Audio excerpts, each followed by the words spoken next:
So I know we have a few people joining. We'll give it a minute here. They're all coming in at the same time.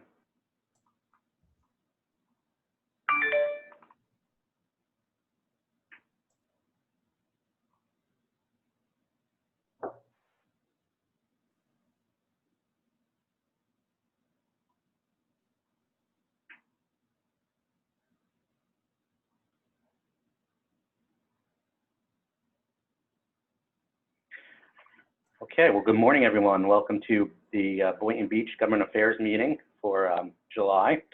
We thank you for spending this first hour of your morning with us today. Really excited that we have Beth with us from COBWRA, and we've been great partners with that organization for many, many years, and Beth has been a great supporter of the Chamber and has just been outstanding partnership working with her. So with that, I just want to go over a few ground rules for the meeting. The meeting is being recorded, and you'll get a copy of it, of a link to the meeting to watch it on YouTube at the end of the day.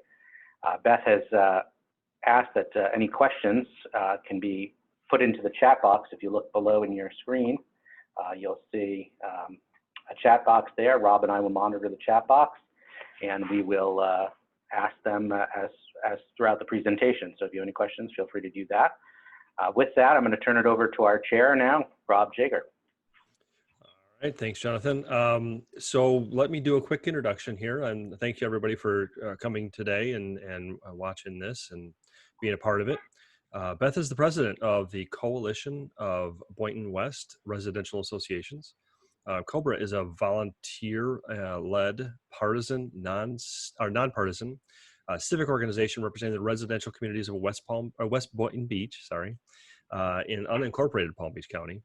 The coalition was founded in 1981 and chartered as a not-for-profit organization in 1982. So it's been around for a while, representing over 125,000 residents and more than 110 homeowner and condominium associations. COBWRA is a trusted source of information for the residents of West Boynton.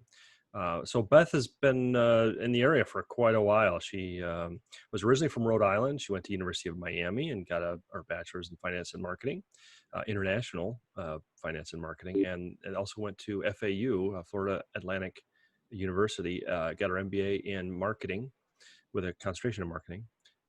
She's been working in the HOA condo industry for quite a while. Met her, works with her. I don't know. Do you work with your husband?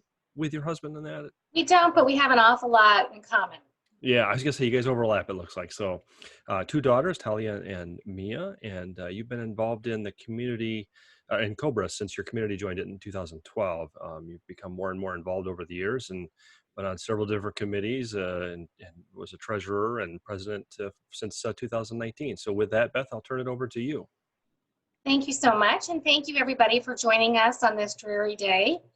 This is definitely one of those days where distance webinars come in handy because you don't have to worry about driving and flooded roads and traffic and whatnot. So thank you very much.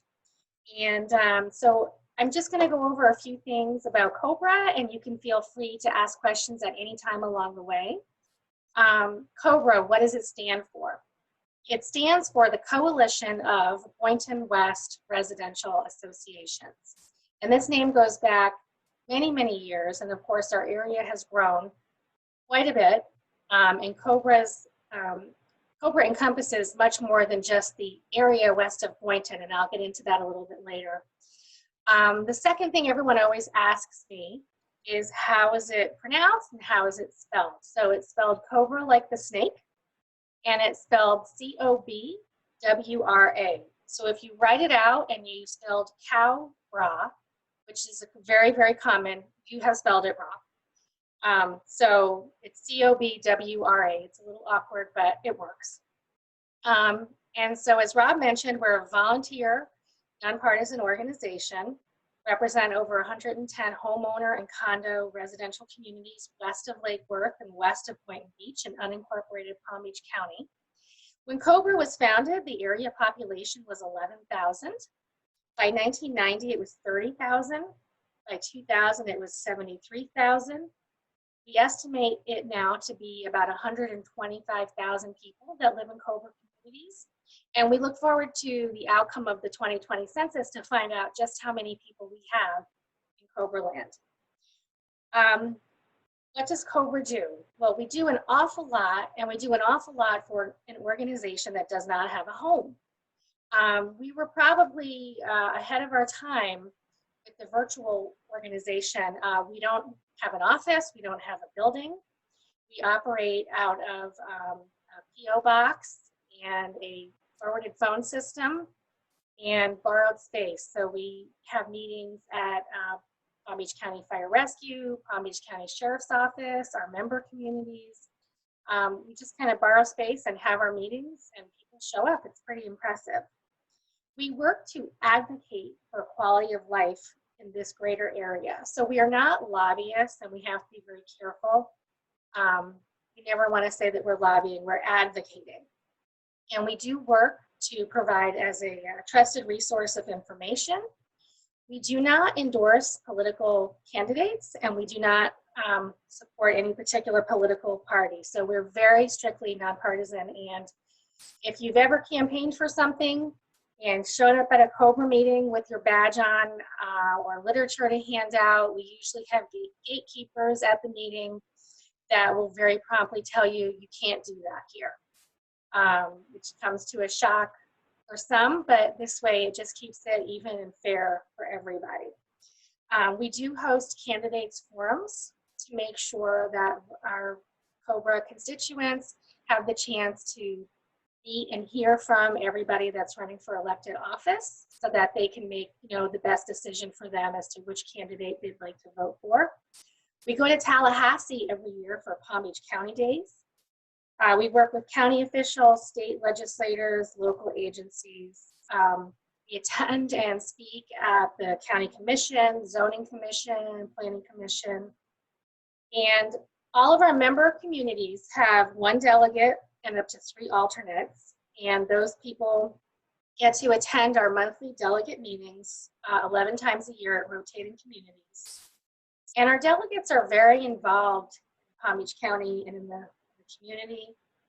We have delegates on the Planning Commission, the Land Development Regulatory Advisory Board, Groundwater and Natural Resources Protection Board, Library Board, School Advisory Boundary Committee, the School Construction Oversight Committee, Independent Sales Tax Oversight Committee, and more. So we're very, very involved in the community. Just a little bit of history, and it's really cool because this history really intertwines with the city of Boynton Beach. We were founded in 1981, chartered as a not-for-profit in 1982. And when COBWRA began, believe it or not, Congress Avenue was thought to be the end of civilization. Imagine that, that was the end of the road. Military Trail was a dirt road used to service farms and nurseries. Boynton Beach Boulevard was called 2nd Avenue. Gateway was 22nd, and they both ended at Congress Avenue.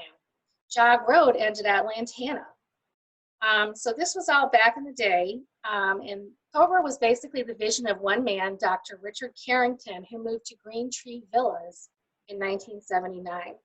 Green Tree Villas was and still is located at the corner of Boynton Beach Boulevard and Military Trail, and it was known as Out in the Country because of the dirt road and everything else.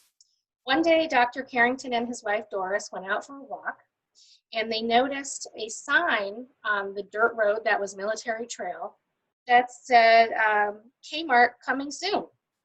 So this was quite a surprise because he thought here he had moved out to the country, and now a Kmart is coming.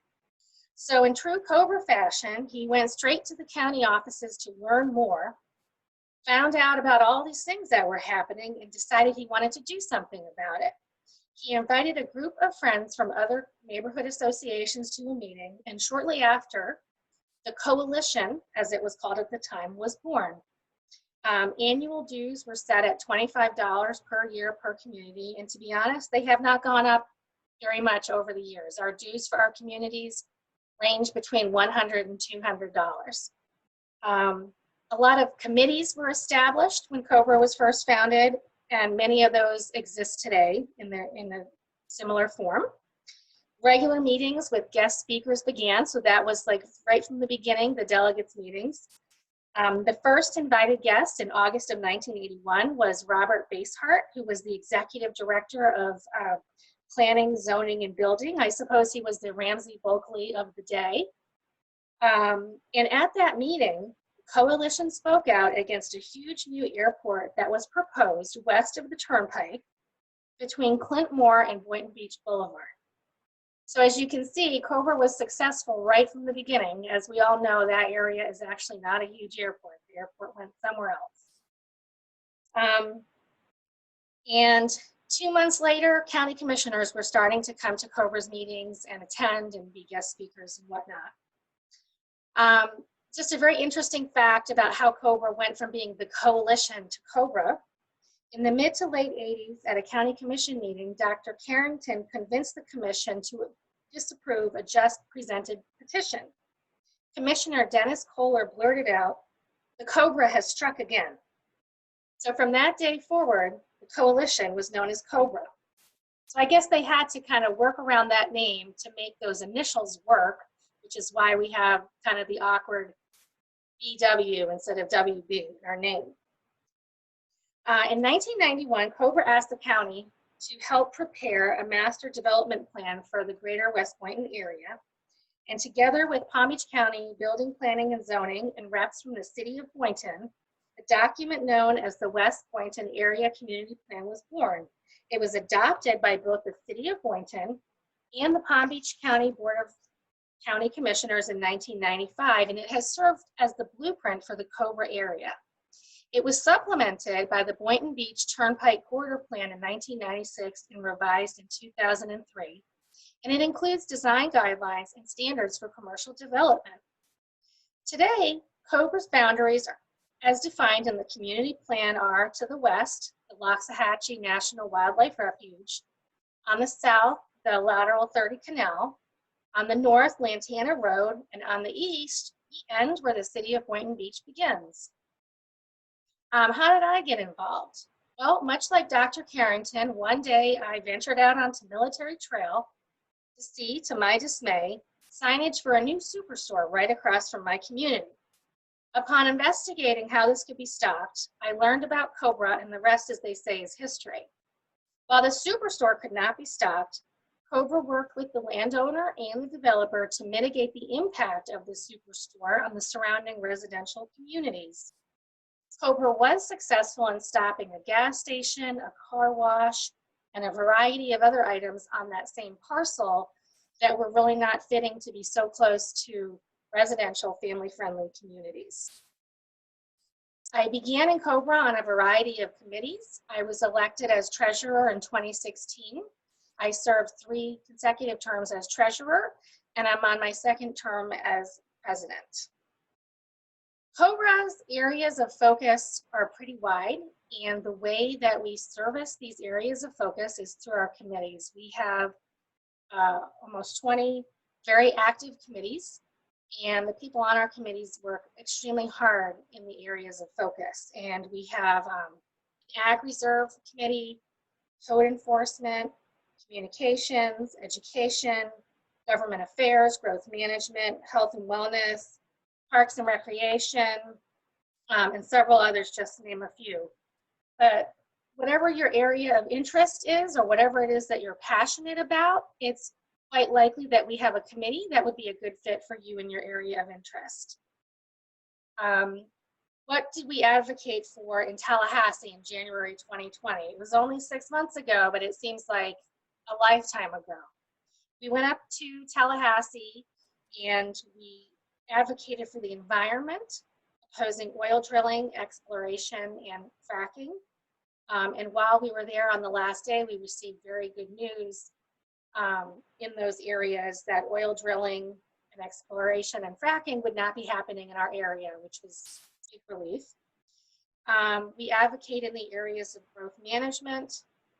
We were advocating for the companion bills from Lori Berman and Joe Casello, which would have removed the prevailing party clause for certain development orders to receive fees and costs, because we felt that this had a chilling effect on anybody that wanted to oppose development.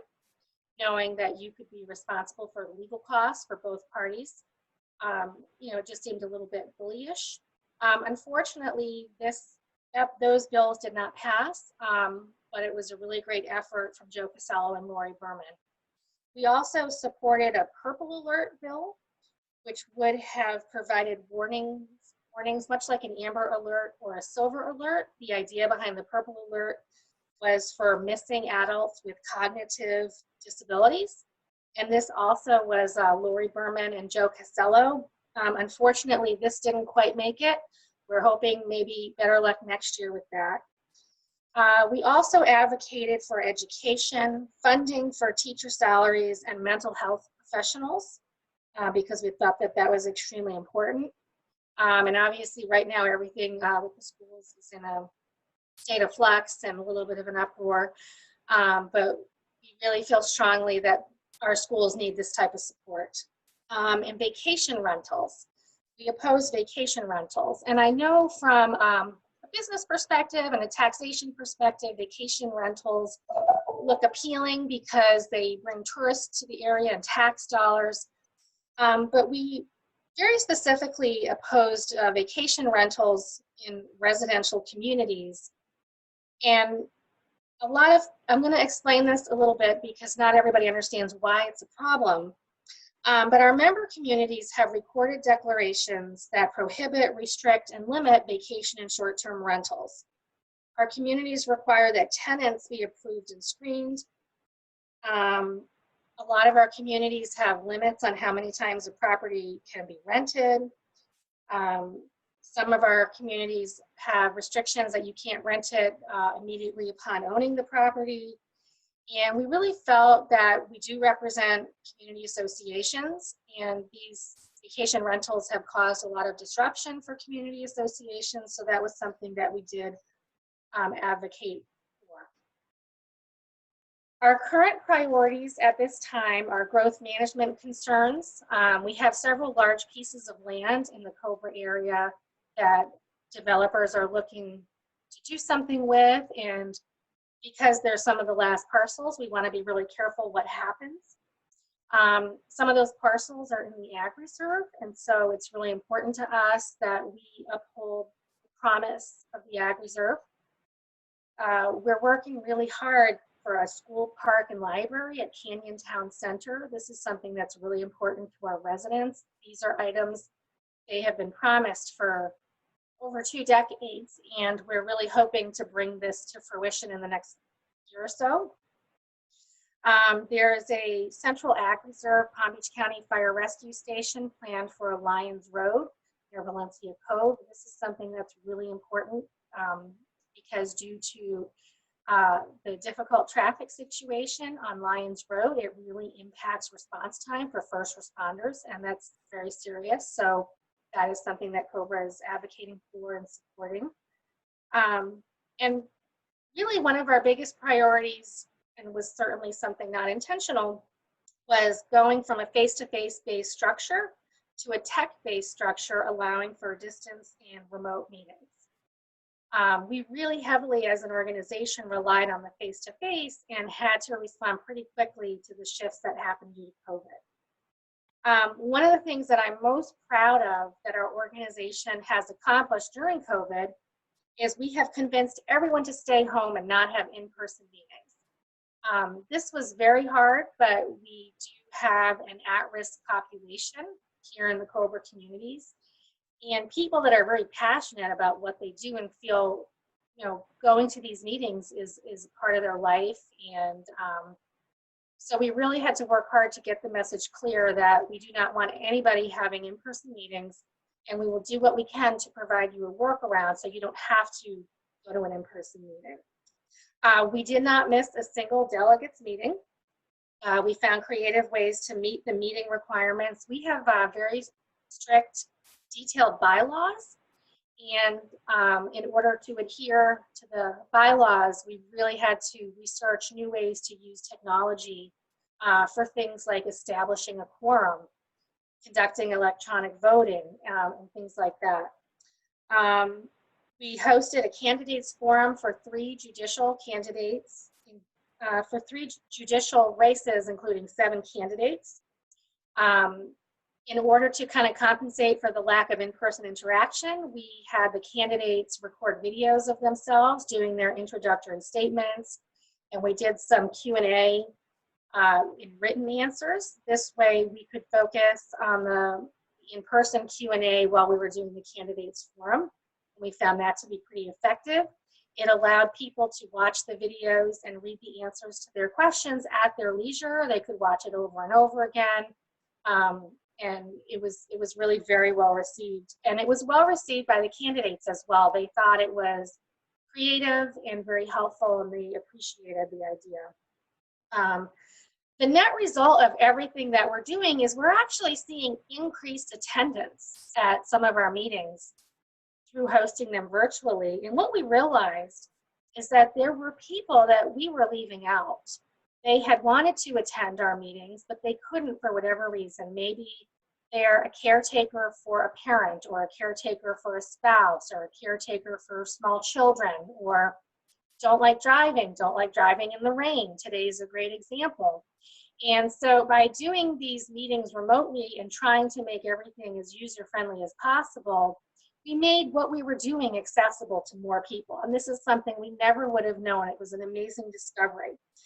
So no matter what happens, we're going to make sure that we always incorporate remote accessibility for people that want to partake in whatever we're doing and just for some reason don't want to or aren't able to come in person.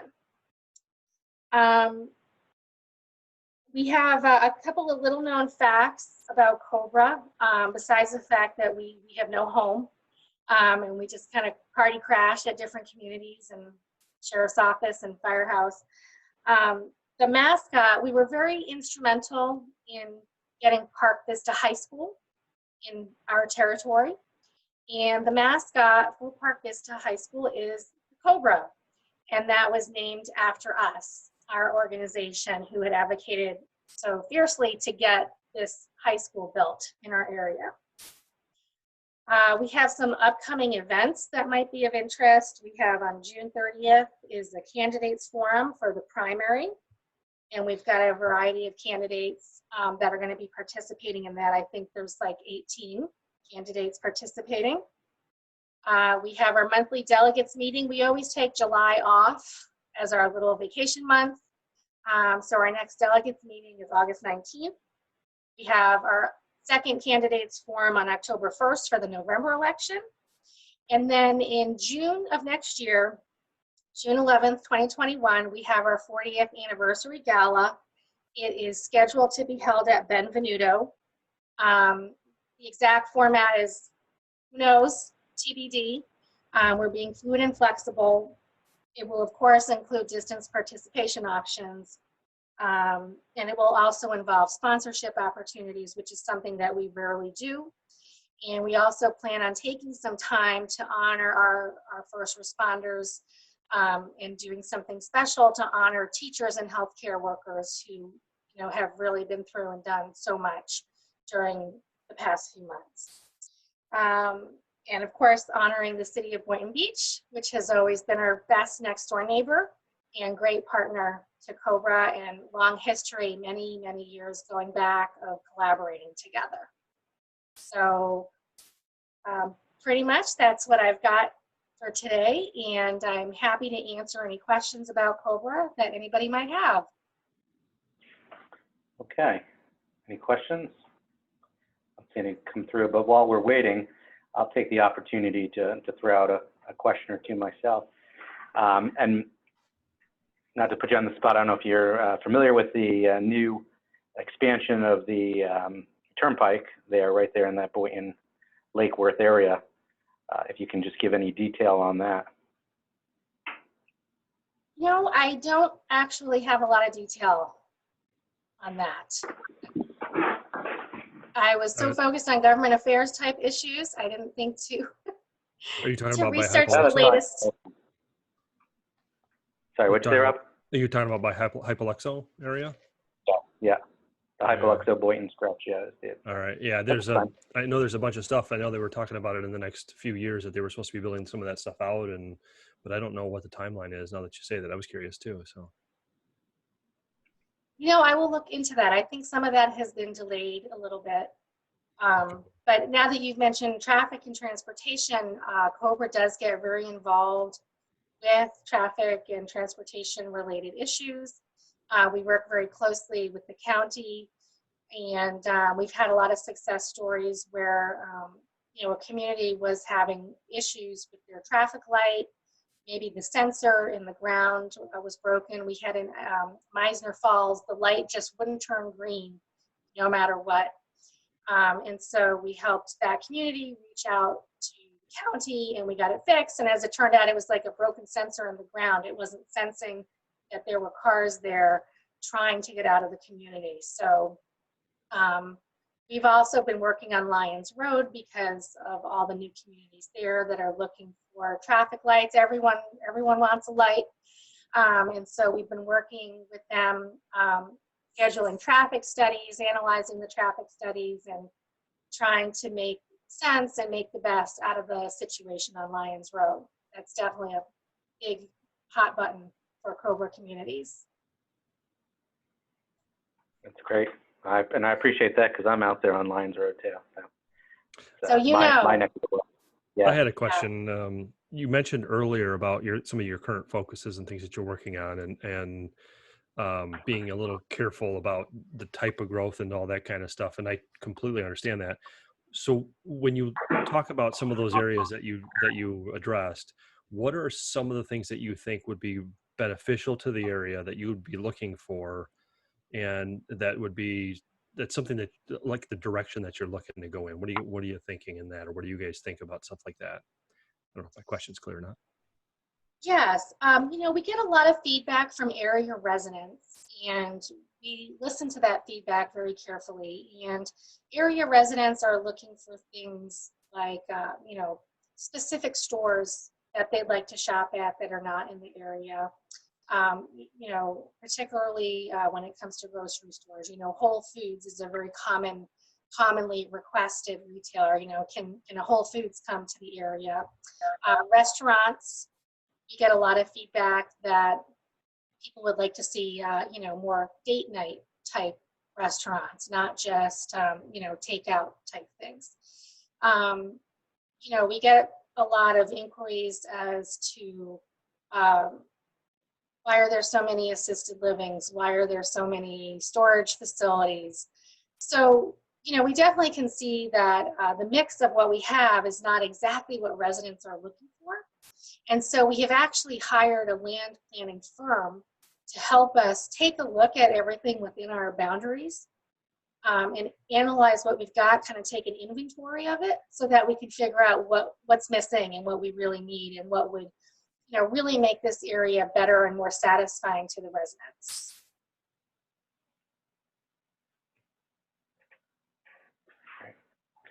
Do we have any additional questions for Beth?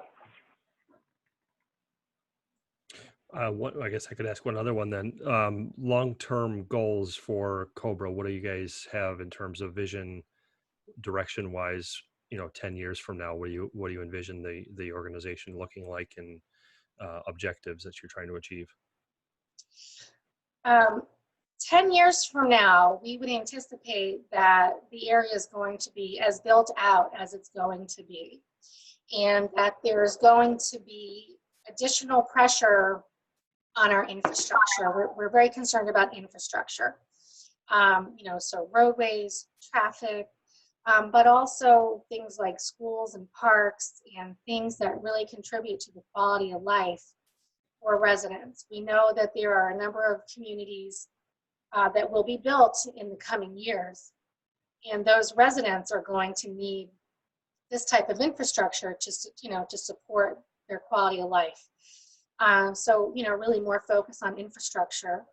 And even though the area is expected to be built out, there will still be growth management issues, because there will be shopping plazas that at some point are going to be torn down or rehabilitated, and the surrounding communities are going to be impacted by that. So we want to make sure that communication is facilitated between developers and landowners in the adjacent residential communities.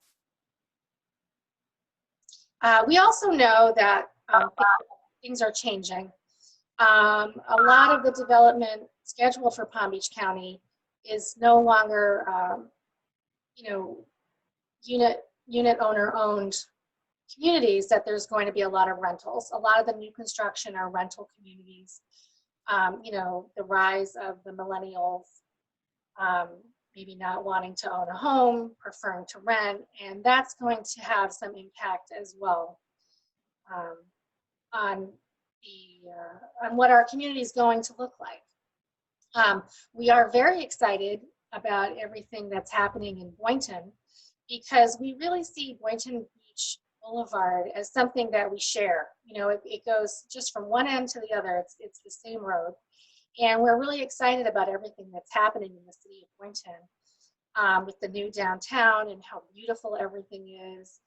And, the Boynton Beach Mall, is kind of to be determined.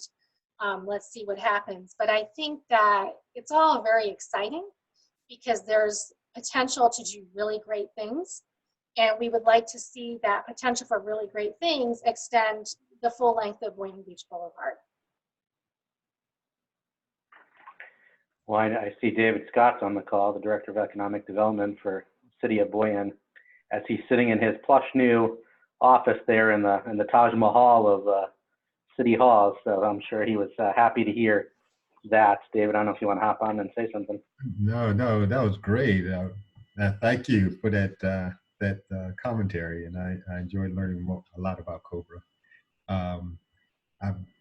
My introduction to COBWRA was through Eric, so it's been a wonderful introduction. There's a lot of interesting stuff and exciting stuff going on in Boynton, and we're glad to have you as a partner.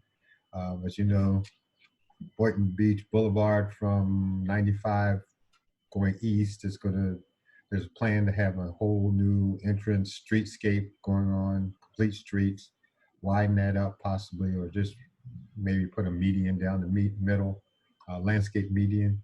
We had the town square going on, the new excitement at the mall, that's still moving forward. So that's mixed use development going in there with apartments and retail and more green space. So I always say it's going to look and feel more like a Meisner feel, where you can live there and have restaurants and just walk around, and future possibly an event center, maybe a 6,000 seat arena. That's still in play, all private, so we have nothing to do with that. So it's been being driven by the private sector, but there could be a 6,000 seat arena there that could host say small graduations or larger events that can occur. Benvenutos can occur here. The new exciting thing is the gaming competitions for the young folks, or those that are beyond Atari. See, I did Atari. The rest of you are a little younger than I am. But there's going to be exciting things there also. So there's going to be a lot of good things happening, and definitely partner with COBWRA on those things. So look forward to a lot more conversations. Thank you. We're very excited. Hey, Well, Jonathan. Yes. It's Michelle McGovern from Baptist, and I just want to say, so long as we're talking about Boynton Beach Boulevard, at the very west of Boynton Beach Boulevard is Bethesda West, which would not exist without COBWRA's support and feedback. And we're working on an expansion that would not be happening without COBWRA's support and feedback. And I just wanted to say thank you to Beth and to all of her colleagues for all of that. Thank you, Michelle. We take great pride in everything that we've been able to accomplish, and we're really excited as to the new Bethesda West campus, the Baptist campus that you're going to have. It's going to be just an amazing entrance to our end of Boynton Beach Boulevard. We're excited about it. Thanks, Beth. Okay, well, I want to thank Beth for joining us this morning. As she has mentioned, the position is voluntary, but it also is a full-time job for her. She is definitely all over the county. And so thank you for your service to our community, Beth. We appreciate it. We appreciate all of you joining us this morning. As I mentioned earlier, you could receive a recording of this presentation, which will be posted on our YouTube channel. So in case you joined us late, you'll be able to hop on and see all of the topics Beth covered. I also want to remind everybody that if you like today's program, please go to the App Store, Android and Apple, and you can download our app, Boca Chamber app, and you can register for future events such as this one. So with that, stay safe, stay dry, and we will see you all soon. Thank you. Thank you for having me. I really appreciate it. Anytime.